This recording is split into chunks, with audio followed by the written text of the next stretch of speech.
What is going on, everybody? Happy Monday! Finally back to the stream here because I haven't I skipped Comic Collector Origins and been doing a lot. And obviously, this is what we're talking about here. We're Terrificon 2021.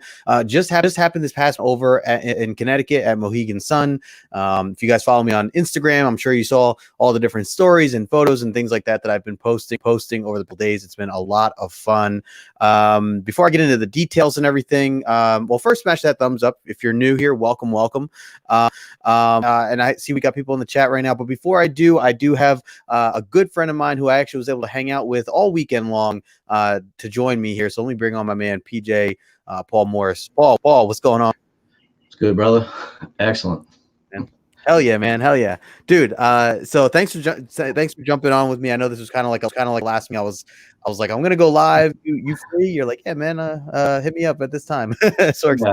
No, I didn't have the pleasure of having the day off like you, but my work was pretty light today, so I was able to get home and hang out. So it worked out. Yeah, no, I appreciate it, man. And yeah, I was like 2 months ago when we first booked this, my girlfriend and I, we were, you know what, if we're gonna go for the weekend, let's just take Monday off and not have to worry about anything. You were up with us like the staying almost 3 o'clock in the morning really can screw you up after a while. So yeah, no, you guys were going hard. So you had a head start on me. You guys were there Friday night as well. So true, that's true. Typically, I do if I stay one of these kind of weekend type shows, I usually will take the Monday or the Friday off, or maybe both. But I figured it wouldn't be too hectic. But little did I know. Yeah. Living and learning. Were you okay waking up this morning? Yeah, it wasn't bad. We got back at a decent enough time yesterday afternoon. We watched Gemini Man with Will Smith, which is pretty cool, and kind of fell asleep at the end watching that. So nice. All right, so I before we get into some of our details of the show and show off some books that we got, I want to say a quick hello to the chat. We have some people hanging out here nice and early. So I see Finn is in here. He says Finn's Comic Corner is Terrificon was awesome. I saw you, but I didn't say hi. That's a bummer, man. Yeah.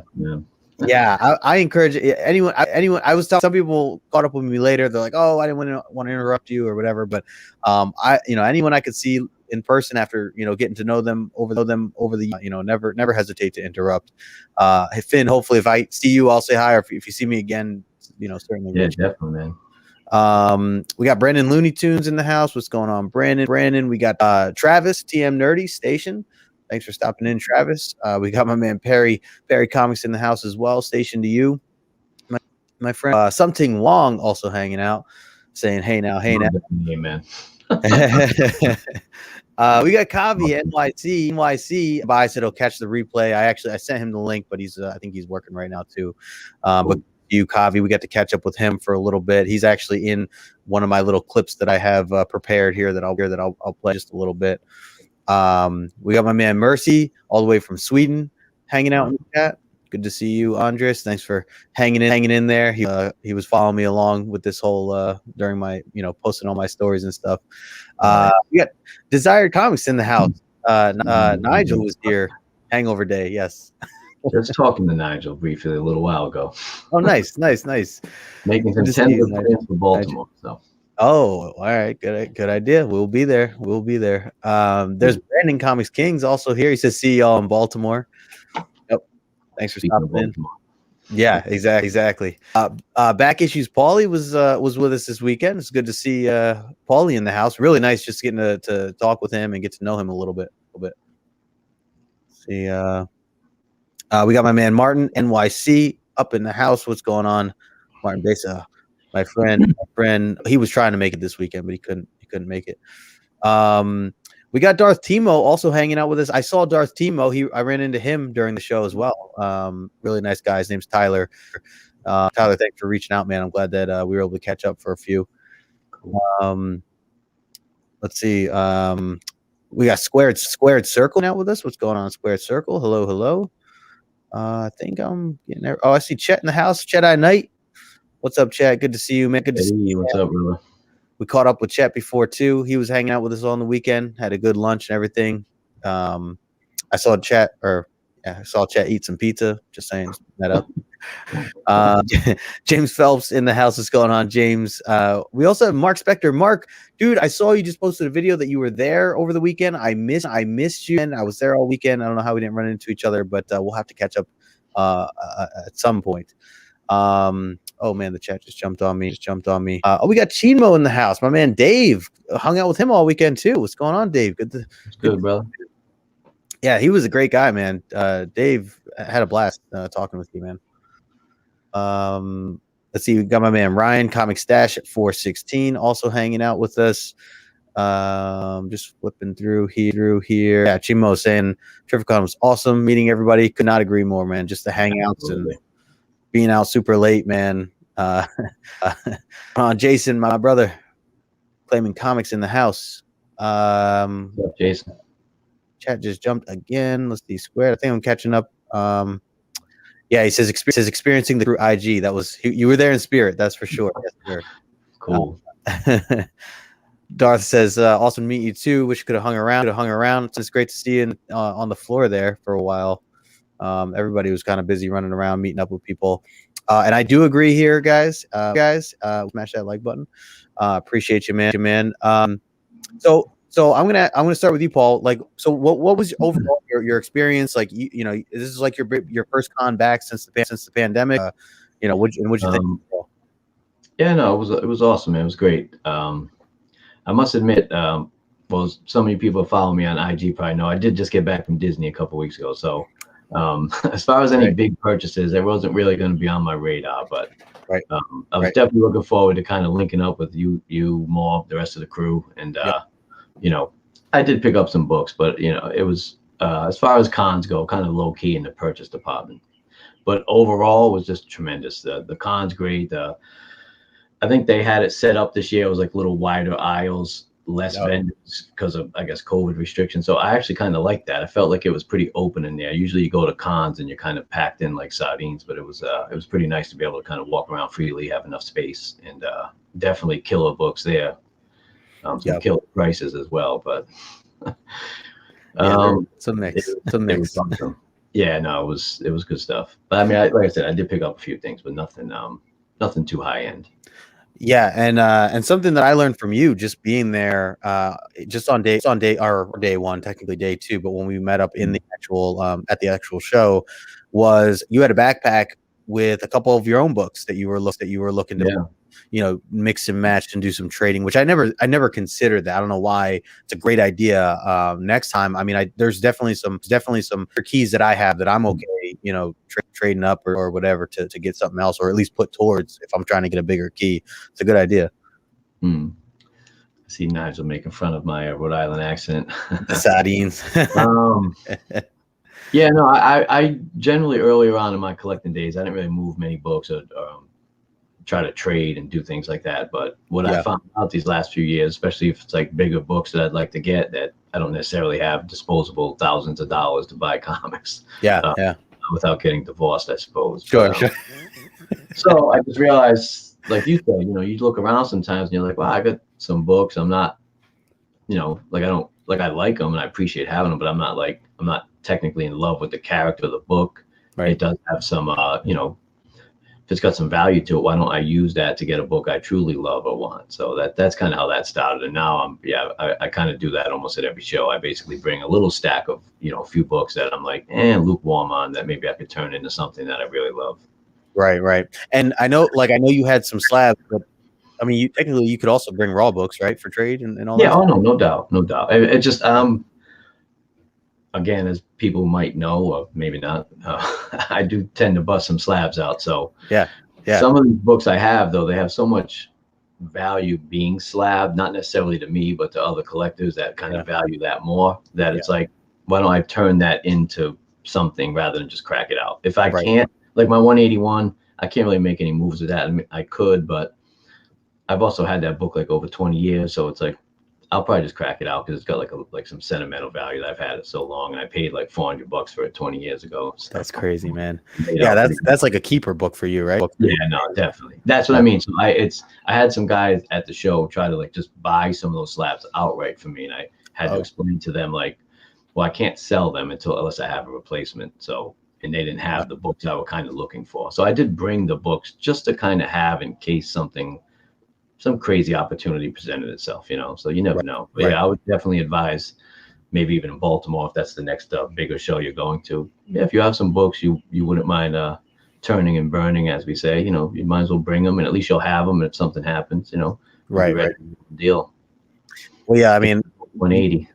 Well, exactly, man. Yeah, I was gonna say, you make a good point with, like, you know, it's not an everyday thing for most collectors to be able to throw around big money, you know, at a show, you know, at any given time. But it is nice to have those backup slabs and to potentially, you know, put towards or you know, like you said, you don't know what you run into. Sometimes you just run into like a deal of a lifetime, and you know, you want to be able, if a AF-15, but it's like very affordable somehow shows up in front of you, like, you want to have that, you know, something to that effect. You know, you want to have some backing to potentially get some stuff. So I totally get it. It's a good idea. I'm definitely gonna do it next time. Yeah, it was funny. There was actually one of the guys. He's on IG. I won't say his name. I guess it doesn't really matter. But it just he had kind of seen some of my books. He was trying to buy them, and I was like explaining to him, well, no, I need the books back because, like, you know, I like Giants X-Men 1. Like, I can't not have that book, or Hulk 181. Right.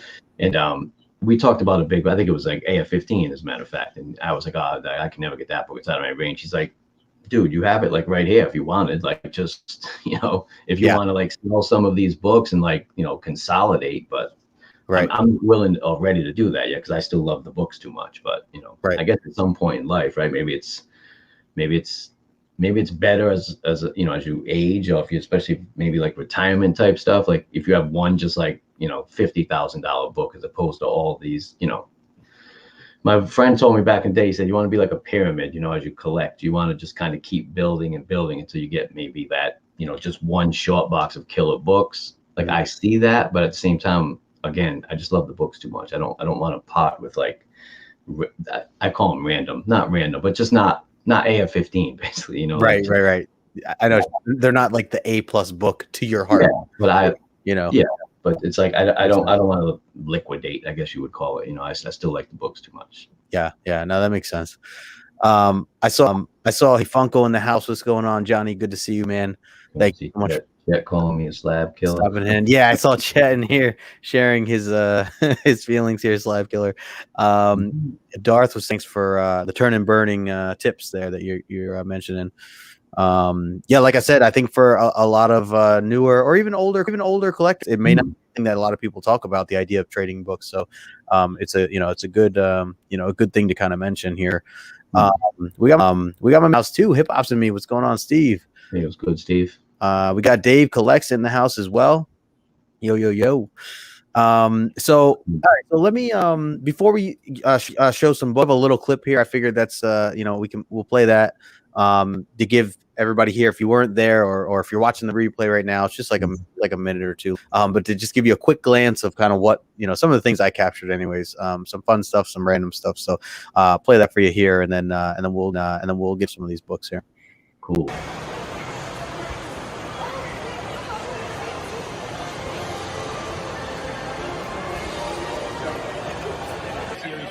So stumbling across some people here at Terrificon, and I just ran into my man BX Boxer. What up, brother? What is going on? No good. Terrificon Saturday. You already know. I don't want to do too hard. No good comics. You already know this. We're about to take over. BX in Connecticut is going down. Yes. All right, I'm just gonna show you guys this circle right here. We got Kavi, Comic Books NYC, hanging out. What up, Kavi? We got Chet I Knight hanging out. We got my man Morbius Comics in the house hanging out.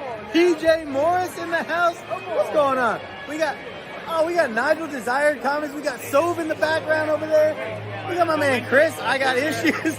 Number one in our hearts. I love it. Yeah, really. Like, you know, I just hope I don't break it as closely as I am. When you think Lewis is doing well, he's outdone himself again. Shout out to the Play guys showed up rocking the SpineTicks. We got a bunch of guys rocking SpineTicks.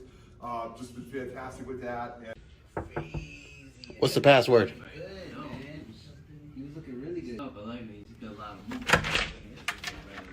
No, it's the next door over. Oh. Yeah, sorry, man. All good. Man, some people.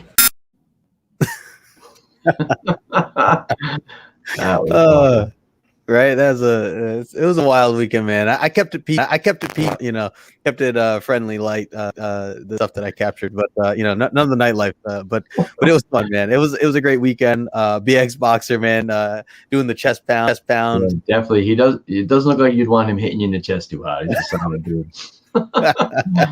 Oh man, yeah, no, he was, dude, love his energy. He was great to meet and hang out with. And I loved like the circle that we had going, you know, towards Artist Alley for a little bit.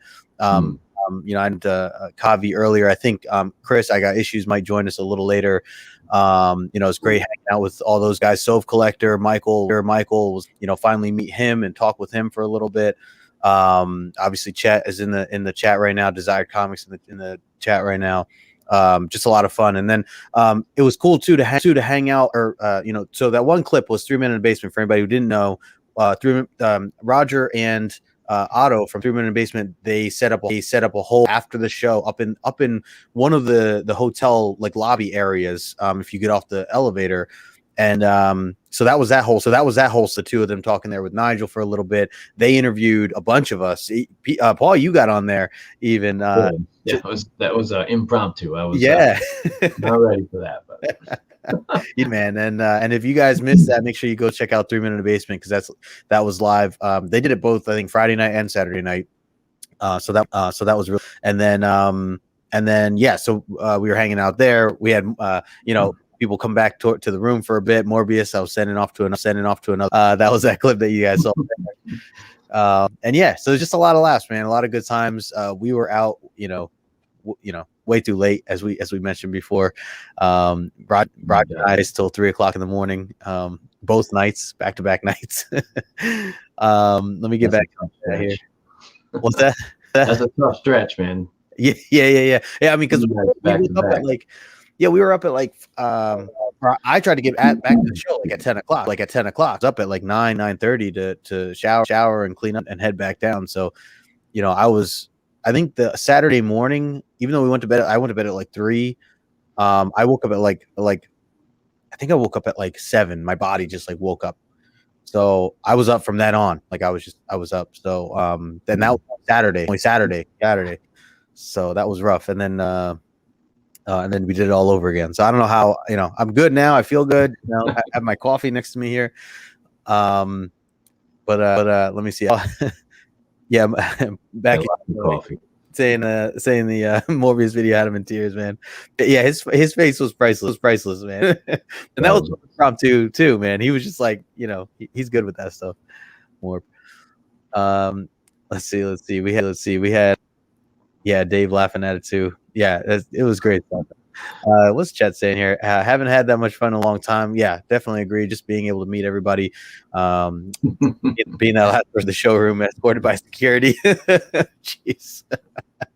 Yep. Jinmo was out late too, man. He was out actually he was than me on that first night, because him, Jose and Roger, they went to get burgers at like, they were out to like 4. Over at Johnny Rockets.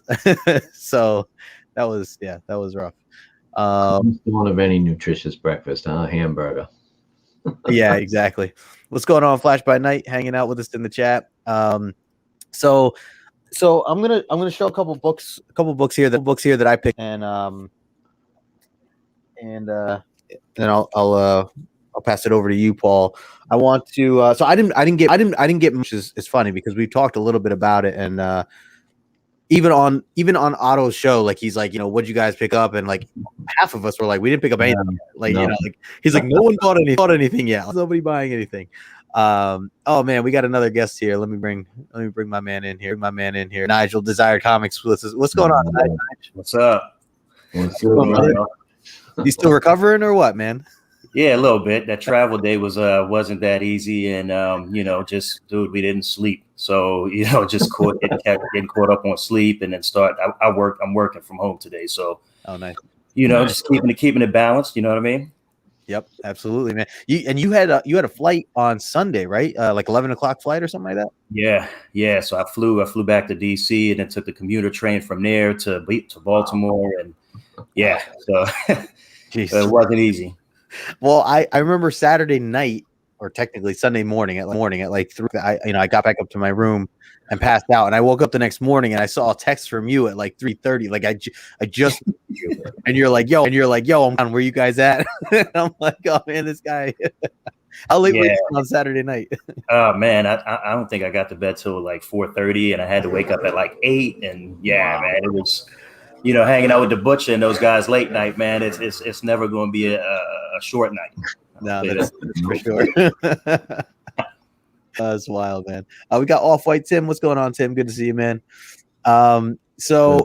What about you, Nigel? Did you do someone during the show, or were you there more to hang out, or like I mean, obviously we were all hanging out, but did you trade at all? Did you bring any books or anything like that? No, I didn't buy any. I didn't buy any books. I didn't trade this time. It was more because because I knew the time was going to be short for me. I wanted to maximize the just meeting people opportunity as much as I could, man, because I saw there was so many people that were going to be there. And I mean, and that, going to the cons, you know how it is, man. You just got to try to walk the show. Yeah. And you try to see as many people as you can. But actually I saw some pics you posted and others posted. I was like, damn, I didn't realize so many more people actually were there than I met up with. So I was like, man, but I did what I could. It was awesome. Yeah, it was hard to see everybody for sure. Paul, I feel like I saw you on some people's stories and stuff. I didn't meet them or but I felt like I've been seeing all your faces pop up all over Instagram. It was like see this picture from this angle, the same crew, but then someone had it from like the other side in the back. I mean, it was like kind of like looked like the same photo, but it was actually from many different like angles. It was crazy. Angles. Yeah, I noticed that. That's funny. Chimo here, my man. Awesome time hanging out this weekend, for sure. Chimo is the man, no doubt. Yeah, man. Yeah, he is. So I was just gonna show some of the things that I got. And it's really only like 6 books. So I'm gonna start with this book right here. Let me load my stuff up here. So first, shout out to Chedai Knight, who's in the chat right now. He bought me a Hulk, Incredible Hulk. This is the King Size Annual number 7. There's no like key significance to this book, at least not that I know of. This is just a book that he has been trying to get me to read for a long time. Don and I were doing our Omni X-Men show. I can't even remember what issue it was, but it had a tie-in that referred back to this book. And Chet was just saying you should go back and read this book. It's a really interesting tie-in. You have Angel and Iceman on the cover there as Hulk's like protecting Iceman. So you see them at the bottom. At the bottom, it's a hand of Holocaust over on the other side there. But this book, so now he's been trying to get me to read it. I kept pushing him. He literally came up to me in the show. I think he paid like $1 for this or whatever. And he's like, "Here, man. Now you have no excuse. Freaking read the book, man." That's a great interview, by the way. That's John Bernhardt. It might tie in with like Champions or something with Iceman and Angel, I think. But okay. This is John Byrne. Maybe not the cover, but interior for sure. Oh man, I should check that out.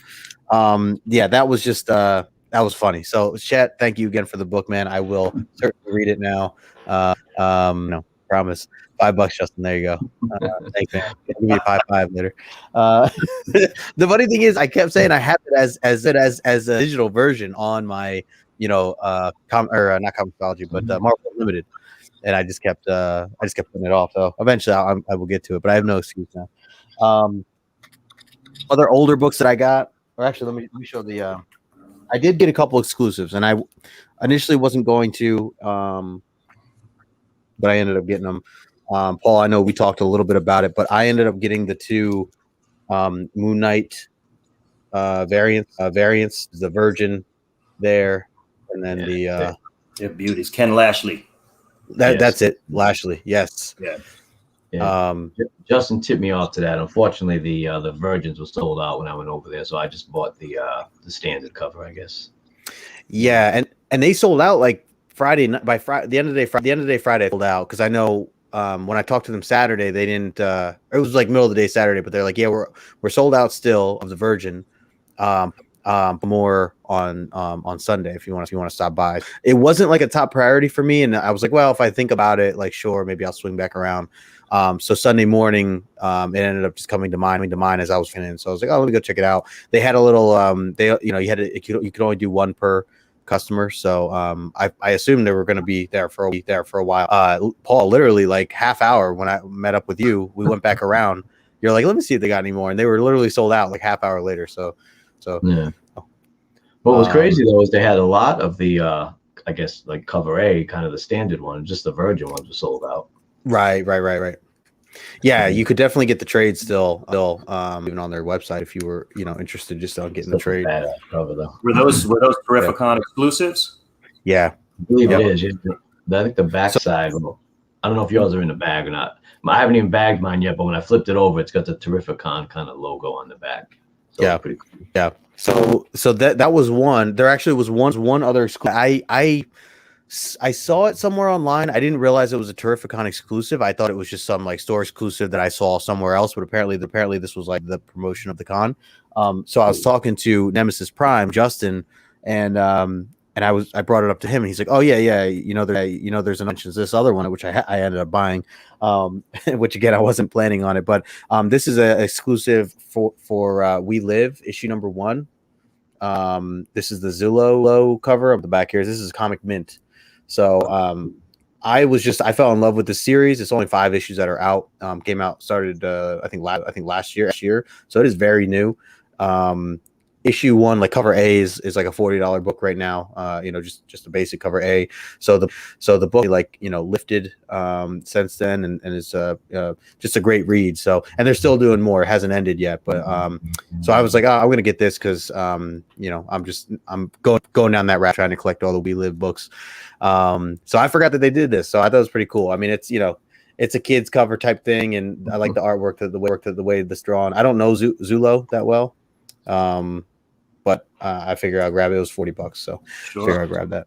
It's cool. The other 2 books that I got that were actually part of what I was hunting for, or just trying to collect is part of my X-Men. The first one here, put that down. The first one here is just it's 116, not anything, but a nice. Paul, you remember me looking at this from a couple of different. Yeah, so I found this. This was marked $20. I got it for 15 in one of the bins. And honestly, I feel like if anytime you can find like a Byrne or Cockrum, Claremont X-Men book for under $20 or $20, if it's decent, if it's mid-grade or better, I always would suggest to grab it. I mean, these books, the whole series is slowly just creeping up more and more and more. And it's so iconic. Every issue is iconic. They're all great. I mean, really, really fun stuff. So, and this is a cool cover too, because it's like, you see Colossus about to while they're being set on fire here. I remember breaking this one down with John, a month ago or so. But so that was helpful. I was 6 issues away before this, so got this one, and then the other one I got was issue 118, which is actually the first appearance of Mariko, the girlfriend / wife of Wolverine from the earlier days. So, and then nice little Sunfire cover in the front getting blasted. Nobody likes Sunfire, so it's nice to see him get blasted. But I got this one from Barry Gary, which was cool. I wanted to support. I was looking through his bins. He had a ton of just great books in general, and it was nice to be able to meet him, hang out with him. I know all 3 of us were out and about with the crew for a while Saturday night. So Barry Gary and everything he was doing, the entire show, it seemed like he was constantly on, and they just had some good books. So I wanted to swing by this. I grew this a few minutes before I left on Sunday, and this was marked 40. He gave it to me for 35. So really nice. I was picky about this one just because it's Mariko's first appearance, so I was trying to look for a nice clean copy. But some great pickups, man. Definitely, thanks, man. Big time. I'm surprised actually. It's I think it's definitely underrated for sure. I see Chet. Saw Sunfire. Sorry, Chet. Yeah, right.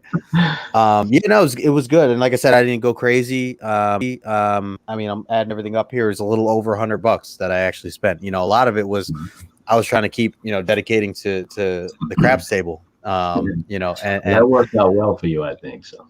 It did, and it's like we were down. I was down to like my last $75 that I was planning to gamble with Roger. Otto was there for a little, then he got off the table, and like literally like 2:30 Saturday night, just caught a heater, and like the dice were just hitting all our numbers, and everything was coming out. This one old man on the other side, guy was like 85 years old. And he's just throwing these things, and they're just hitting every time. He came back big time to where I got all my money back.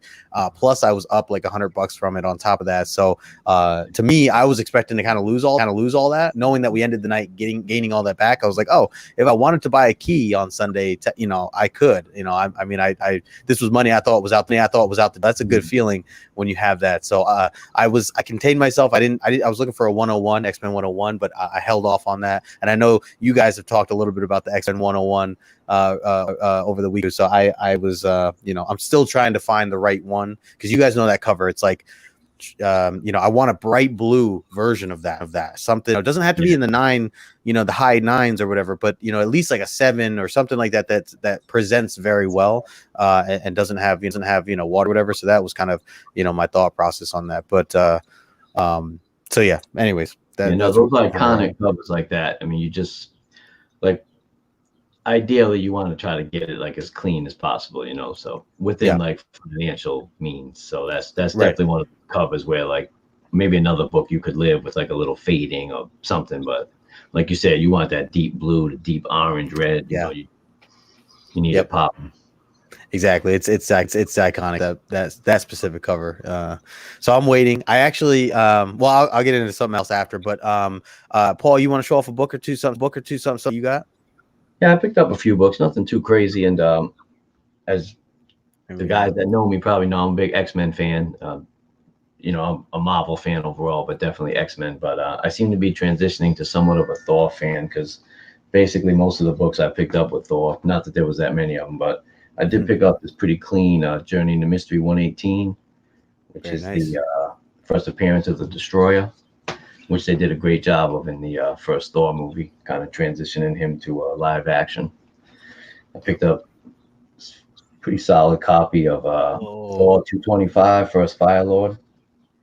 Nice. This guy, I think he had $100 on it, and I picked it up for, I think it was $80. So that was definitely like probably the most expensive thing I bought.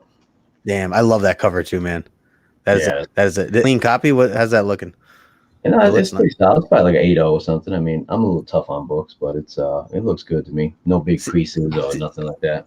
See, like that cover too, man, is like the colors on that thing. Like that's what I would want, where something to really pop. Yeah.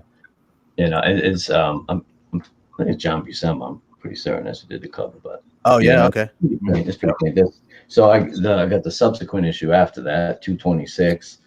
Because Galactus in shorts always makes a cool cover, I guess. I'd never seen that. He was rocking the jorts, so he was the jorts. But very nice. Picked up this book as well. I always had Tales to Astonish 62, which was always said to be the first appearance of the Leader, and now you'll see a lot of people say that was a cameo, because we know the whole cameo full appearance thing, and I guess this is the considered the first appearance of the full appearance of the Leader. So I'm a big Steve Ditko fan, so he was drawing the Hulk at this point, so it was pretty cool. Nice. So as far as books go, I did pick up that Ken Lashley variant that you tipped me off to. And the only other thing I got, which I believe Nigel posted a picture of me and Morbius digging through, which I haven't even bagged yet, which I don't even know if I have bags for him, is we found a couple of cool Treasury editions. This one's got my man Doom on the cover. It was really nice. It's actually in really nice shape too. I was surprised for $20. That was definitely. Those treasuries are awesome. They're awesome. Yeah. Yeah. Morbius got me on these. He's got like almost a full run of them. I don't actually have too many, but I know he's jealous about this one because he wanted to grab it. There was two copies. I grabbed this one. The other cover was the other book was not quite as nice, so he passed on it. But yeah, it's a great Gil Kane cover. Beautiful. The only thing is, I don't really know how to store these. I don't think they fit in boxes. I'll have to get the proper bags and stuff. But I would just grab those bags. Yeah, I know. Glad bag from the looks of it. Basically. But, other than those 4 other books, the 2 treasuries, I picked up that Moon Knight variant. Oh, and a Moon Knight figure. Oh, nice. That's good dope. stuff. So good stuff. I saw your son some action figures and stuff like that too. Oh yeah, I think I spent more, and he got more stuff than me, but that's how it goes. That's how it goes, exactly. Yeah, that guy, that one dealer with the treasuries, man, he had a nice couple boxes of treasuries, man. I was impressed. Yeah, no, he had good stuff, and it's just an odd thing. Like Morbius made a video not too far back showcasing all his treasuries, and I sent him. I was like, "Yo, that's hot. I need some of those because I don't have. I only have maybe like 2 of them." Then, so it was like one of those things, like mental note that's on my list. I need to look for treasuries. Then you get to the con and we're hanging out, and I forget all about what I'm even there looking for. And I just out of the corner of my eye, I just caught that box. It was kind of spontaneous, you know. And then as soon as, because I think he was trying to go somewhere, he was leaving. When I showed him that box, he like spun right around. We were both digging in it, so it was pretty cool.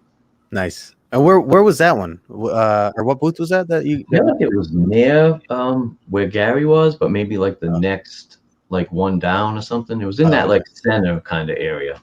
Right. Okay. Yeah, if you were facing the back of the con, it was to the right of Gary. Oh, okay, that's where it was. Yeah. Oh, okay. Yeah, he had a bunch of like big books on the wall, if I recall. Like I think he might have like an X-Men 1, Spidey 1 and stuff. He had some big hitters on the wall. Oh, nice. Okay. I want to show off one other thing. I'm gonna take 2 seconds. I'm gonna jump off really quick, but you guys keep the show. Talk about some guys you guys met. Sure. I'll be right back. We won't have a problem with that. No problem with that. There you go. Some characters for sure. Right. Yeah. I mean, so yes, met some folks. I was really happy to meet Comic Book Nostalgia, man. That dude, he tags me and we tag each other and stuff. He's an ASM guy. He actually posted something today, with his some old ASM keys. I was impressed with his. He's got a good run. I believe he's got the complete run from like ASM 190 to 328 in 9/8. That's just bananas, dude. Yeah, yeah. I know you're not the slab guy, but I would still say that's quite impressive. Hey, I do appreciate quality books though. So slab. Oh, yeah. So I mean, if you got slab 9/8, I mean, those are heavy books. I still respect them. You know what I mean? Oh yeah, no question, man. But yet, are you gonna crack that? You're not cracking that 181, are you? Yeah. Oh yeah, no doubt. You are gonna crack it. Okay. I think me and Morb got a scheduled date on that. He's got a book he wants to crack out too. Okay. But that's my own book. I've had it for like over 20 years, so it's all good. Like I'm not. That's like the world ended. I needed to keep that one book. That's gonna be it. So it's not something I'm ever flipping or selling anytime soon. The one I'm a little caught up with is on my giant size X-Men one because I don't really know what to.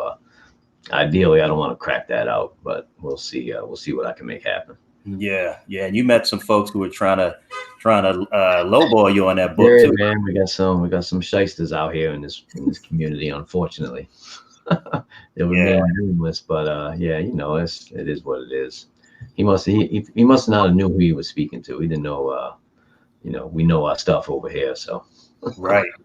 I took some really cool pics, man, of all of us, on the show. So I got some pics from you on the show, with Otto and those guys. They came out. They look pretty good, man. I'll send them to you. Appreciate it, brother. You know what I'm saying? But who else did you meet, man? I saw a lot of pics, man. Like I said, we were all kind of like together, and then we kind of spread out. And it's a little weird too, right? Because you're bumping into a lot of these people. I see them speaking to you or Otto or Justin, and like they know them, and I might know their IG names, but if I've never seen their face, it's hard to. I didn't realize. Oh, that's like Voodoo Maestro was there, and he was walking around with City Limit, I guess, and he's actually a local guy. He lives in like Massachusetts, not too far from me, but I didn't know that was him. I had no idea until afterwards. I saw people tagging. I'm like, oh shit, that was him. I would have went up and said what's up to him. I actually got a book. I might want him to press. Thank God. He said you won't crack the GSX. I didn't really say that, Chet. I didn't say no. I said I don't know. We're thinking about it. Right. Yeah, no, it was insane, all the people there. But like I said, it's tough to place the IG name with the real name and with their face, because like it's, you know, some people don't really post pictures of themselves, so I would have no idea what they look like. Right. And if they're using like a, you know, Desired Comics type name, for instance, you know, I know you now, but I mean, I didn't know you were Nigel, you know, 6 months ago. Right. Right. Just like even early, you know, day one of the con with AGH Comics, Alex. Yeah, you know, exactly. He's been talking for a year, and and post a picture of himself and until like recently, and I didn't see it. And you know, we're like, okay, we'll meet up at Hash a Go-Go or whatever it's called in the casino. And I'm walking, I'm like looking around, I'm like, I don't even know who to look for, right? And then he's like, oh, Nigel, yeah, there you go. You know, it was awesome, man. But we got to chop it up pretty properly, man. We sat down for like an hour and a half, you know, just kind of chopping it up, and we had some time. And he's a good dude. He's out of Chicago. I'm actually flying to Chicago on Wednesday, so I'm gonna try to meet up with him. We'll see how it goes, though. Nice. We got my man Joker in the house. East meets West. What's going on, Joker? I saw him at the show too. It's great, bro. But I missed Iggy, man, but I saw Joker. Yeah, I saw Joker. How did you know like these dudes? Like, did you know like Joker? You know, you knew what he looked like then before the show, I'm assuming. Well, yeah. So Joker, I've hung out with before on streams and stuff. That's true. I guess if they're YouTube people, you obviously you know their face. The YouTubers were easier. The Instagrammers, there are some I know. I mean, look, like you guys are saying, I mean, there are some people who came up my name and put their hand out, like shake my hand, and they're like, hey, no good, and I'm like, hey, and like I remember there was one guy was like, it's Brian. Brian, he's like, sell comics. Oh, dude, sell. What's going on? And he's somebody on Instagram that I've been hanging out with for a long time, but he never posts his face. Even when he does books and does live streams on Instagram, and I remember it was just so random. And you get some people that come up to you and they're just very almost coming up to you, and you're almost like who are you? Oh, what's up? And then you realize who it is, and then you embrace them. I got a funny story, a little funny anecdote story about that. So yeah. You know, when I created my IG, I think I've been IG, it's got been over a decade now. When I set it up as just because Paul Morris, I don't think was available at the time. So I put PJ Morris 72. Yes, I was born in 72. I'm old. And but my whole life, no one's ever really called me PJ. Called me Paul. We call my son PJ. Oh, okay. But people from IG and, you know, a little bit on YouTube now that, you know, when they see me, they call me PJ. It's cool with me. Like, I don't mind, but it's just like, I hear PJ and like my son's probably looking, you know, I'm looking for my son when I hear PJ because but I guess it makes sense, right? I mean, you see PJ Morris, you think, oh, he's PJ. You know, my name's Paul John, so that's where that comes from. That makes sense. My wife's always like, why are they calling you PJ? You're not PJ. Our son's PJ. Right. Well, that label. Yeah, that label, it like goes into your mind every time where it's like, I mean, people call me no good. They don't, some people just call me, I'm sure Nigel Desired all the time. Nigel, you do a better job than I have, at least with really clear, especially on YouTube. I've noticed that right off the bat, you've always had like Nigel - Desired Comics or something like that. So, you know, you've always kind of clarified that, which is a great branding idea if you want to make sure, you know, people really have down right. But I'm sure you still get called Desired on a regular basis, right?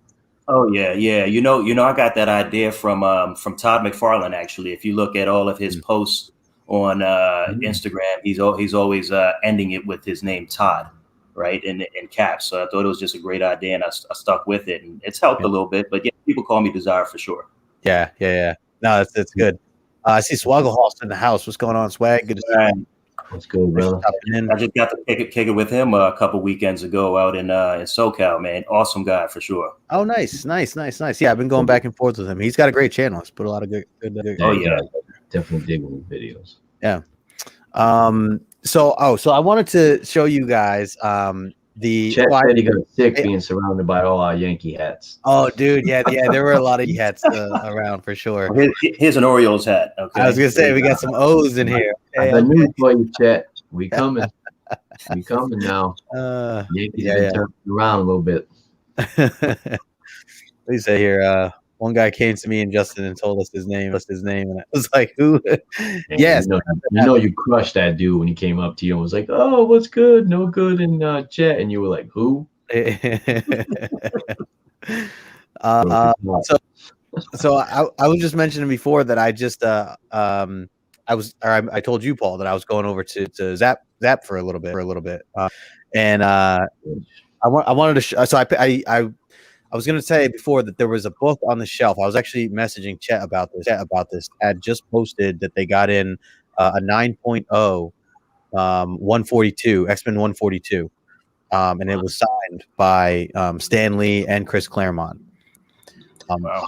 I was very tempted to buy that book. It was $400. I didn't buy it, but I will say I was very close, and I really wanted to. But as I was saying before, I'm trying to save for that 101. I'm trying to get like the right 101, and I got one, and I got a prize, and I already own 142. That was like my main thing, even though it's signed by Stan is a very rare thing. Maybe I'll kick myself later, but I'm trying to be good. You know, I'm trying to stick with it. Priorities, you know. Exactly. Oh, we got Amy in the house. What's going on, Amy from Aegis of Alaska? Good to see you. Thanks for stopping in.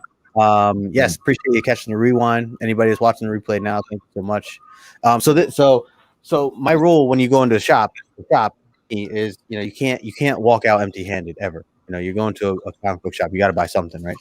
So I did just pick up this really cool Gil Kane cover. It's a Marvel team up Spider-Man and the X-Men. This is number 4 here. So I just grabbed it. That's a great book. Oh yeah, beautiful. So I haven't read. I'm like, ooh, like, you know, anything teaming up with the X-Men, I'm down for. So I just grabbed this on the way out. It's a great book. That's one of their rare appearances when they were kind of in reprints in their own title, so they didn't really show up too often. Which is funny because if you look at the cover, they don't even have their uniforms on. So, right. Oh, good point. Oh, I didn't even think of that. X-Men were like persona non grata at that point in the early 70s. So yeah. And so I actually was tempted. They also issue 3 there too. I was tempted to get that, the Morbius 1/3. I think it's like his 3rd appearance or something like that. Yeah, that's pretty cool.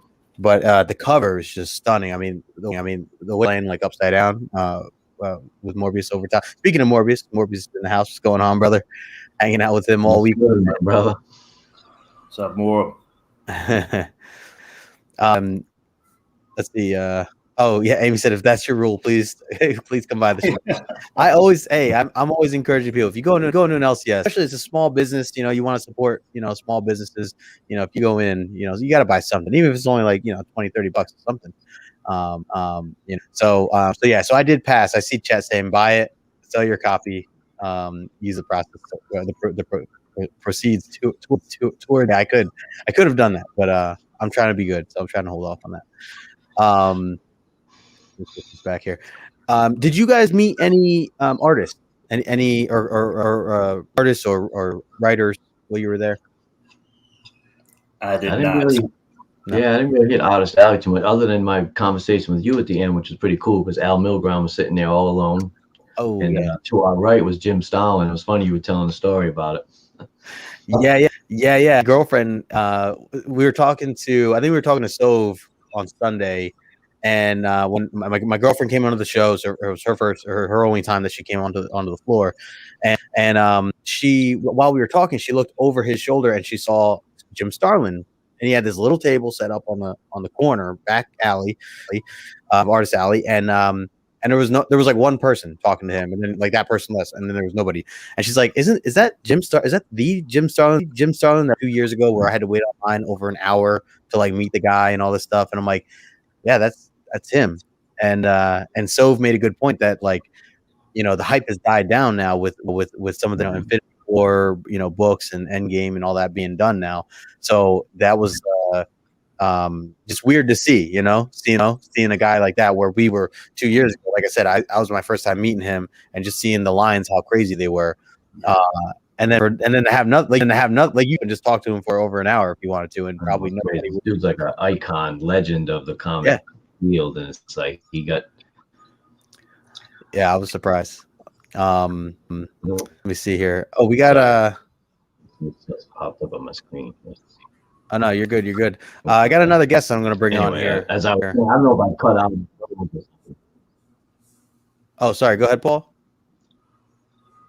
I think you're. No, I was saying it's something popped up on my screen and I lost my signal or something, so I didn't know if I froze up or whatever. Oh, you're good. You're good. You're good. I have. Right. I got my buddy Chris here. Let me bring him in here. I got issues. What's going on, Chris? Oh, What's going on, guys? Long time no see. yeah, no, right. How you doing? Sorry, I'm running a little late, man. I was out running errands. No, you're good, man. You're good. Kiddo. Yeah. How you recovering? I know you guys didn't stay late on Sunday. What time did you guys end up getting home? Or I say you guys. I know you were traveling with Kavi, Comic Books NYC. Yeah. How was that? Dude, it was a rough day, man. Next time I do a con like that, I'm definitely gonna entertain the idea of grabbing a hotel room. Yeah. Just for the sake more of like being able to hang out. I feel kind of like it was cool to meet guys like PJ and Nigel that I haven't met before, but at the same time, like I wanted to hang out, and I was sort of jealous watching you guys post that you were like out drinking and gambling and having dinner, and I kind of felt like I missed out on a lot, you know? Yeah. No, I think it's definitely worth even one night, to grab a hotel. I mean, look, some people got a hotel room for their hotel, like not even staying in the casino. I know that the casino prices at one point were, pretty pricey, especially closer to the show. Yeah. And unless you're splitting that room with people, I can so that was really expensive in the room, but it was worth it. Like Chris was saying, I mean, it was definitely worth it to be able to just not have. You don't have to drive anywhere. You can just chill, hang right there. We all went out, drank, ate, gambled, whatever, without ever having to leave the place. So it worked out sweet. Yeah, and you know what though? I think now with us kind of all merging and meeting up with each other, I think there's going to be a lot more and better coordination with the cons moving forward. We all know each other. We met each other. Hey man, you can stay at my place, that kind of thing. All that stuff's going to work out, I think, and even further, maybe New York and Baltimore cons even. Yeah, for sure. I know like last year, right before con season ended, a bunch of guys that I'm really close with on IG, we were able to go to C2E2 out in Chicago, which was like the only show of 2020. And we were able to do that because it was like 9 of us, and we got an Airbnb, and it made it like totally affordable to be able to go somewhere and like enjoy the show. Because I woke up at 5 a.m. on Saturday, and I didn't get home till almost 11 o'clock at night. So like it was a crazy long day, and I'm not doing that again. Yeah, you had to drive to too. Yeah. That adds on a little bit. Did you hit any traffic on the way back? Oh, so much, dude! I'm going into New York City. What do you think? Yeah. No matter what, right? No matter what time of day, that's rough. Yeah, and I screwed up with booking my hotel. I was booked. I got in Thursday. I was there Thursday and Friday nights. I screwed up with my reservation and didn't have Saturday night booked. I mean, I mentioned that to you guys. So I and there wasn't a hotel room available within 30 miles. I mean, it was that book, man. Everything was booked solid. So I was end up staying. I was going to stay at Morb's, and then I texted as you saw, Justin. I texted you and Morb late night. And I ended up crashing at the butcher spot. Did a sofa action, So better worse, man. I'm glad that you were able to work that out too, because that can be a tough situation otherwise, especially as people start passing out. If people you can't find someone hit the floor with or something. What's going on, Sheena Station? Thanks for stopping in. Well, while you were there, how was the show for you? How did you make out? Did you pick up anything you want to show here, or any artists that you met? I mean, I'll show a couple of things. Sure. Did everyone else already do a show and tell? Yeah. Okay, I got a couple cool things, nothing crazy. There's this artist named Franco who works for Oh Yeah Comics, which is like the company that does all of like the kids Titans comic books and stuff like that, in case anyone is not familiar. And I always, every show, get something from him for my daughter. So this year I had him, he draws them in like crayon, like cartoony. And so like she's 6, so she loves that. And I got her this year this Harley Quinn. Oh, that's dope. Harley Quinn one. I've gotten her like Mora before. Cool. common. So that's cool. And I met Michael Rooker, right, Yandu, and and I paid for him to sign some stuff. So I have this this card from this artist that I follow named Hooligan that I post about a lot, and then I also had him sign this issue of Yandu #1. That's dope. Get it, so it's over here, but that's fine. But yeah, that was cool. And then wait. So how was Rooker? Because we ran into him briefly, and I saw Morbius. Actually, he literally like ran into you guys. Yeah, he like rubbed up against Morbius. Yeah. He was like trying to squeeze in between our conversation. He's like joking, and he turned around and like smiled and waved to all of us.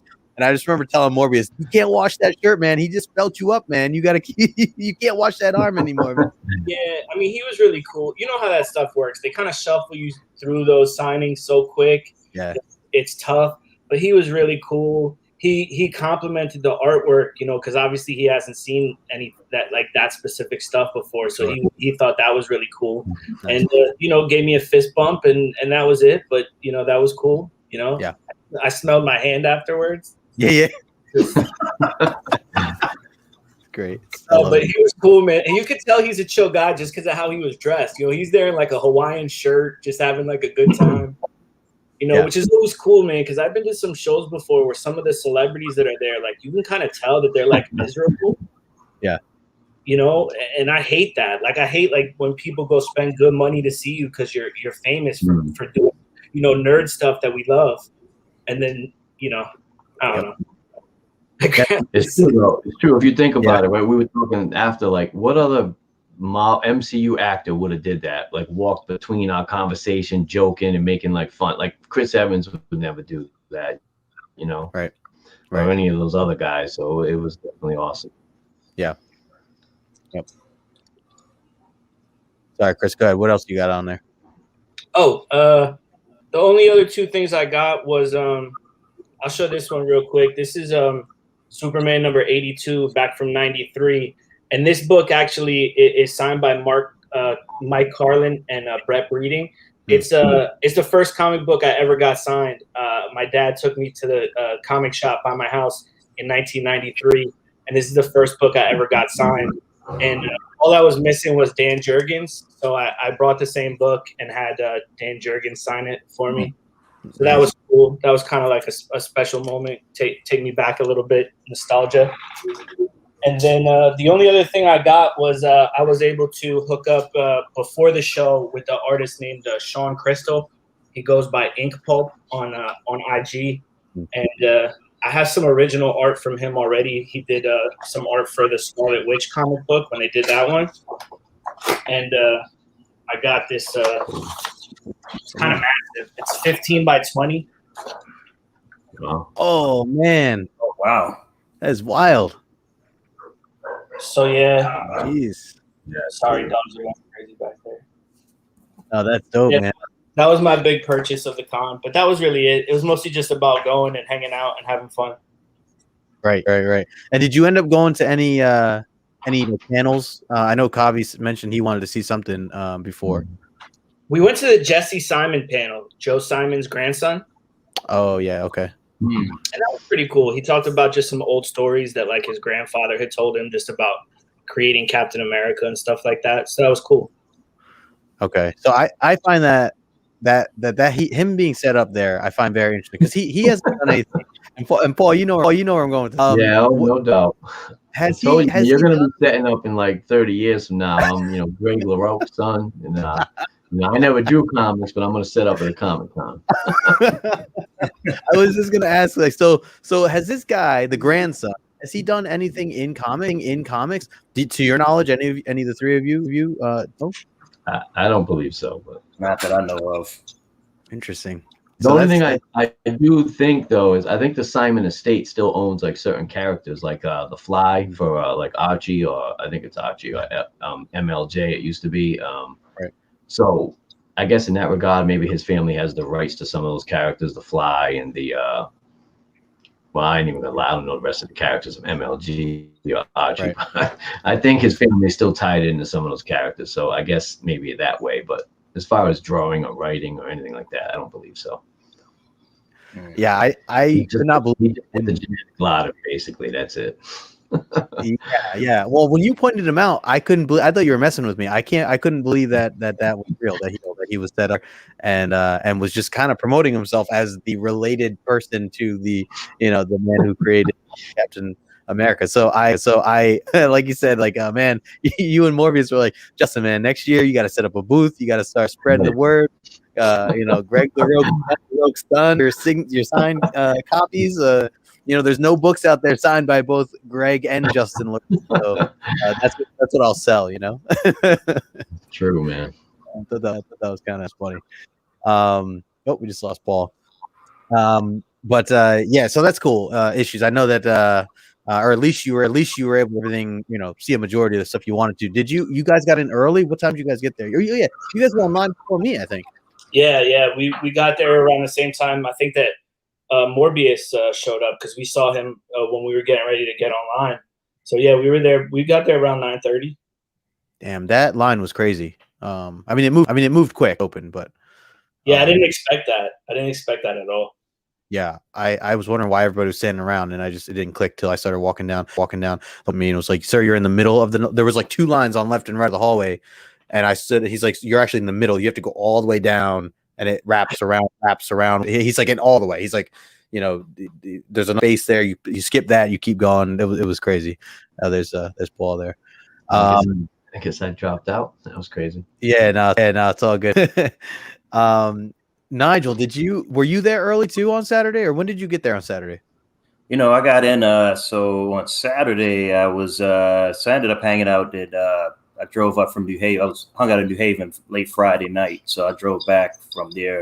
I tried to get back late night, but it was a heavy night, like not as heavy as you guys, but Justin. But yeah, and I think I got in around maybe what time did the show start on Saturday? 10 or 9:30? 9:30 for early birds, and then 10 for just the regular pass. So yeah, I probably got there around 10:30, 11.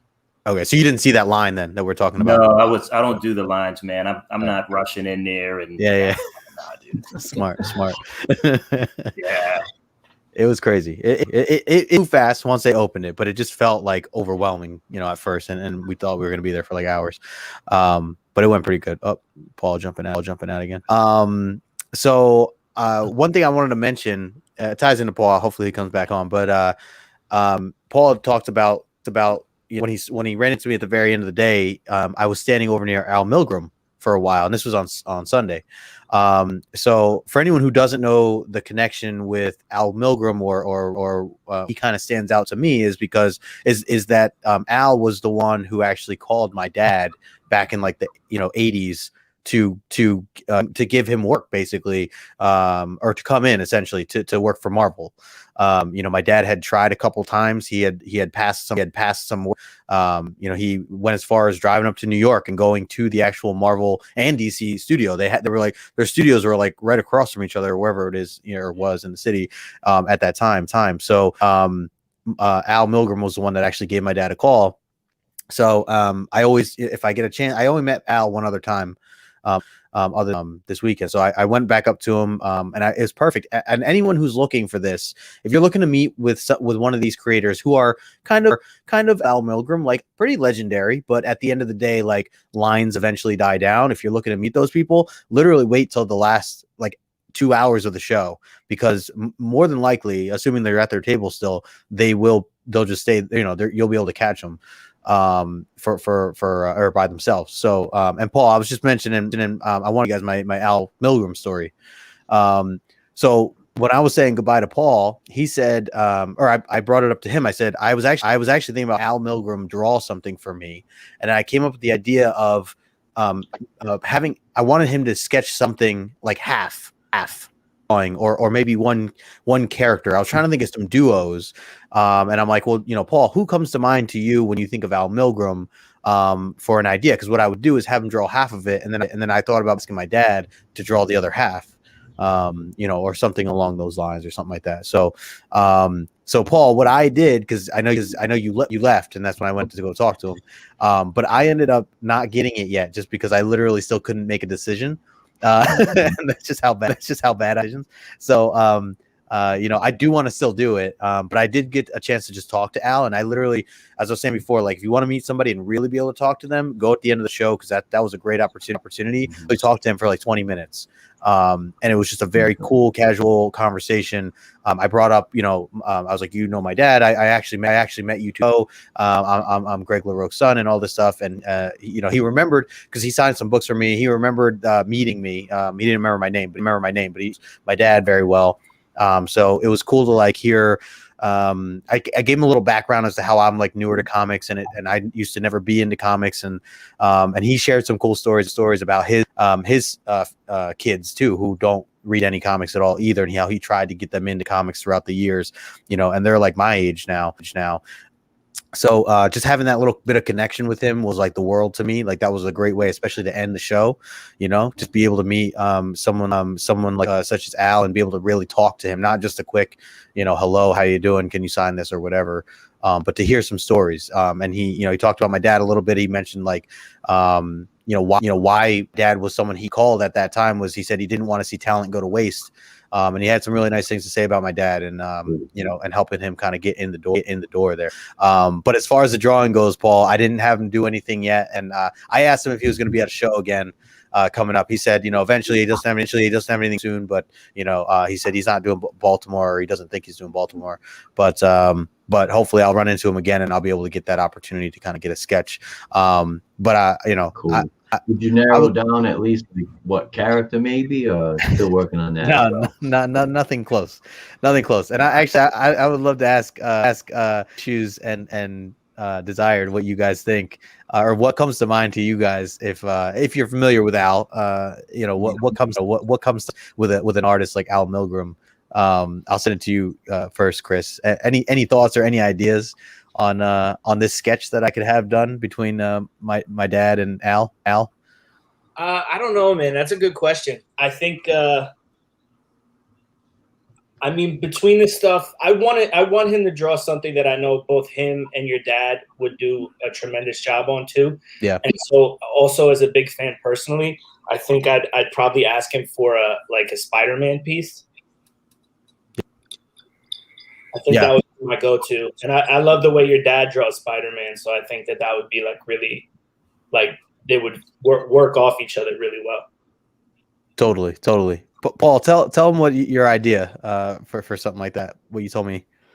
Well, when I think of Al Milgrom, I generally think of at least like solo work, because he's kind of a pretty prolific inker. But as far as the solo art, he did. I always think of the Hulk for some reason, So I thought it'd be cool if you had and Spidey. I guess this premise would work either way, but you could have like Al Milgrom draw half like Hulk face, and maybe your dad draw like Banner's face on the other half, like kind of transforming.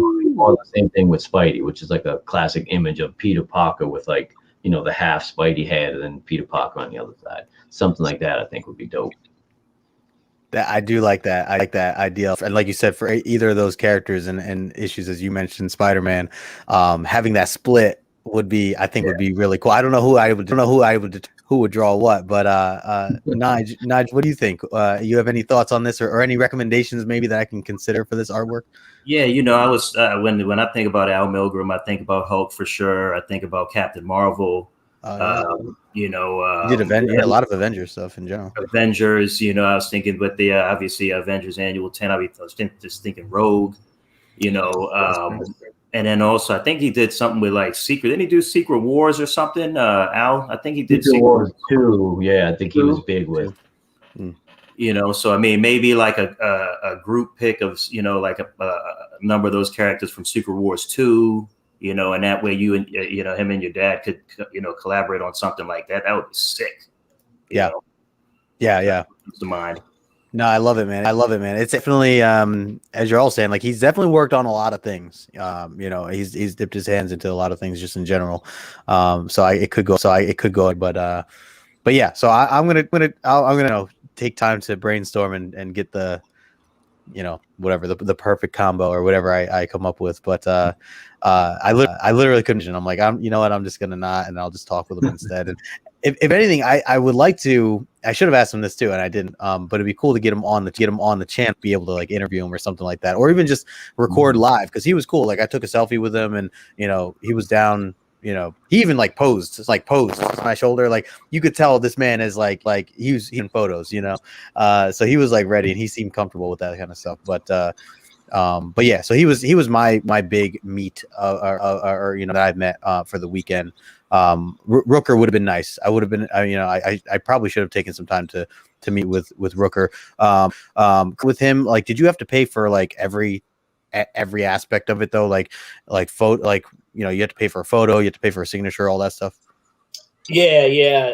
Everything costs money, man. Nothing's free. Yeah. I figured. But they do like the professional photo op things where like they sit and you come walk into a picture and stuff like that. At the table is mostly just signatures, and then I think for a small fee you could do like a quick like selfie with them. Okay.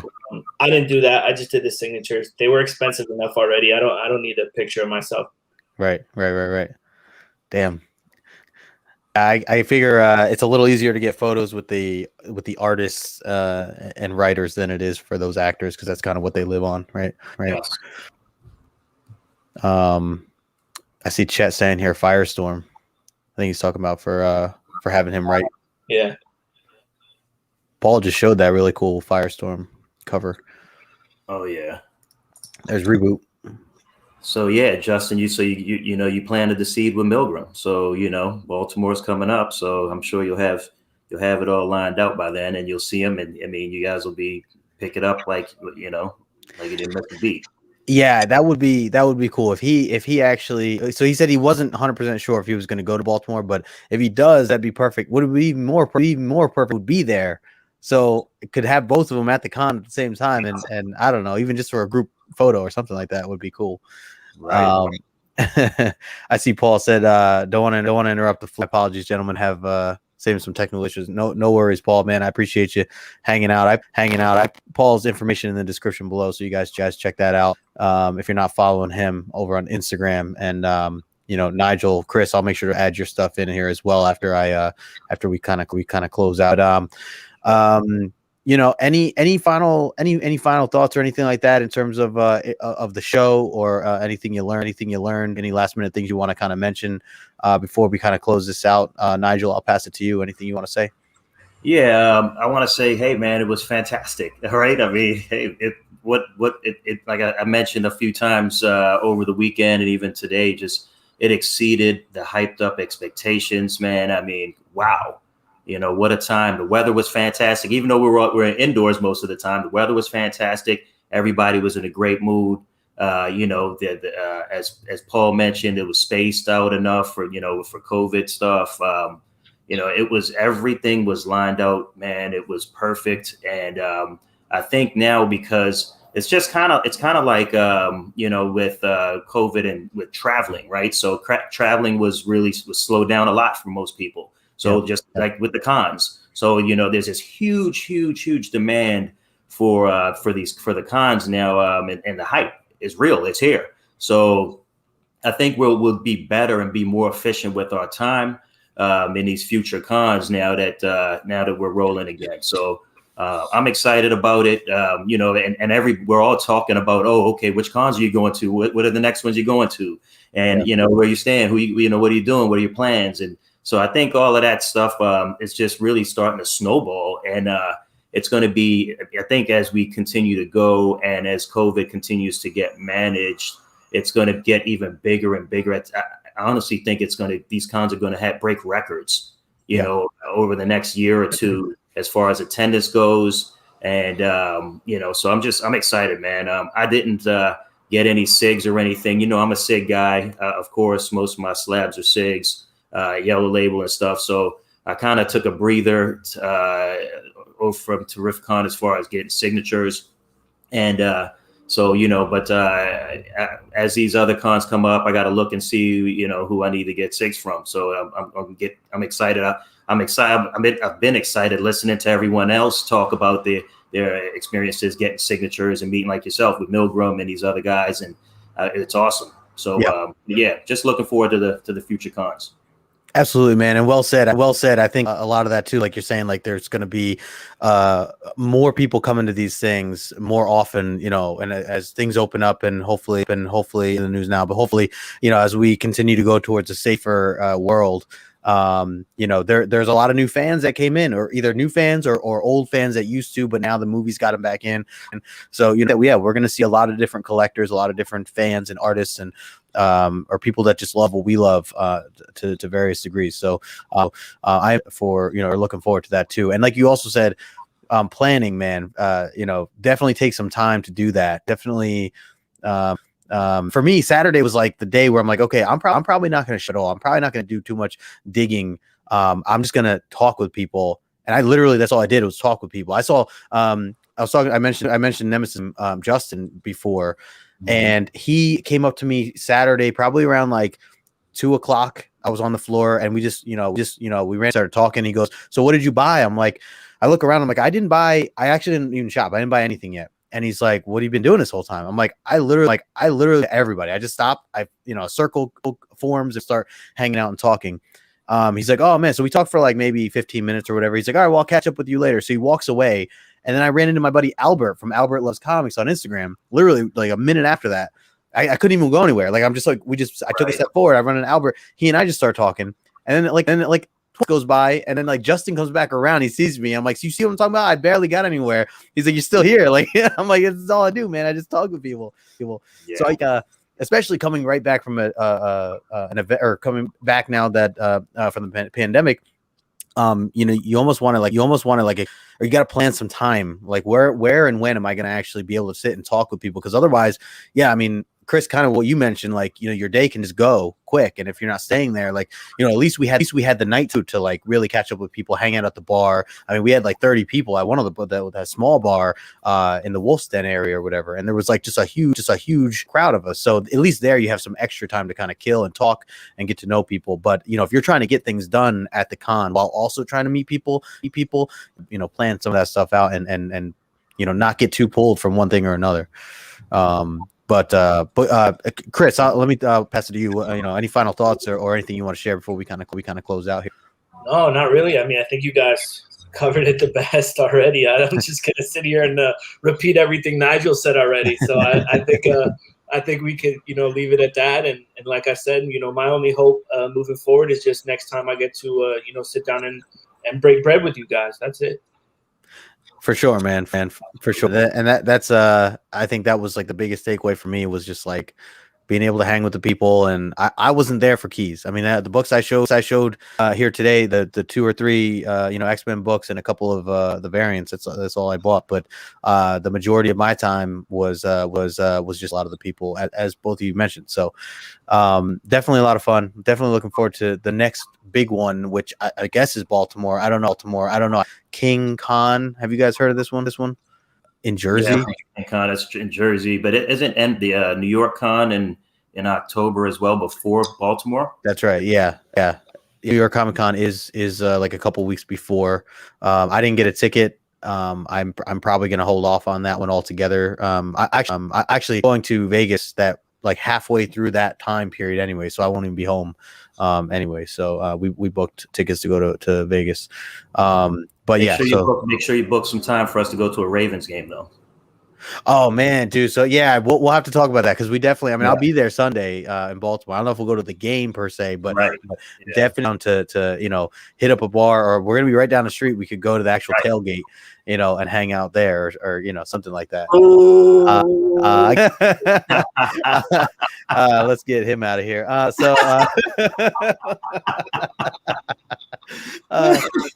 Chris, are you thinking about going to Baltimore? Yeah, I mean, I'd like to. I did get a ticket for New York Comic Con just for one day, though, just for Thursday. I like the quiet days. I'm not a social butterfly like you. So, I like to go in. It's a little more low key, but nice. Yeah, I'd love to go to Baltimore, man. Yeah.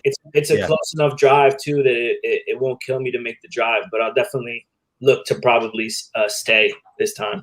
Yeah, take the train down too, man. If you need, I'll scoop you, dude. I'm based in Baltimore, so awesome. Yeah, that would be cool. Yeah, man. That's a good point. All right. Well, hopefully, you know, Baltimore will be good, and anything before or after. I'm definitely going to look into this King Con. I don't know much about it other than that it's in North Jersey somewhere. Very Gary mentioned it that he's going to have a booth there. So I don't know. I'll look into that, and otherwise, I'll still fiddle around with some of these local cons, you know, in Clifton and Wayne and whatnot. You know, I'll hit some of those up, but those are nowhere near this, you know, these bigger ones. But ZapCon should be happening this year. I think they pushed it. I think they moved it to 22 September. Yeah, I think Corey said that they were just with everything going on, they just want to kind of play it safe for another year. I think unless, but I'm pretty sure he said they're waiting another year. So, you know, and hopefully by then they'll be able to have a full, you know, everybody come in, not just you know, limited to whoever. So, you know, we'll see about that. I was just there. I don't know, or I think I was talking about it before you jumped on, Chris. But I was just over at Zap for a few minutes. Yeah, I heard that part. I was watching during that part. I just didn't really jump on yet, so I saw the book you grabbed, and I actually messaged Chet this morning about the same X-Men slab. Yeah. Oh, yeah, to see if he needs it. See if he was already on it. When I mentioned him, he's like, "Oh, I saw that way earlier this morning." I'm like, "Oh, he was already on it." He's like, "I already have it though," or whatever. You know, he didn't need it. But yeah, man. All right, y'all. Oh, Phil's here. Phil, you got to catch the rewind, man. But good to see you, man. Appreciate you. Thanks so much for hanging out. Chris, thanks for coming on. Paul, if you're watching, appreciate you hanging out with us as well. If you guys haven't followed these guys, I'll put all their links in the description below. If you'll play, you know, thanks for taking that time. Make sure you smash that like button on the way out. And until next time, we'll talk to you guys later. Peace.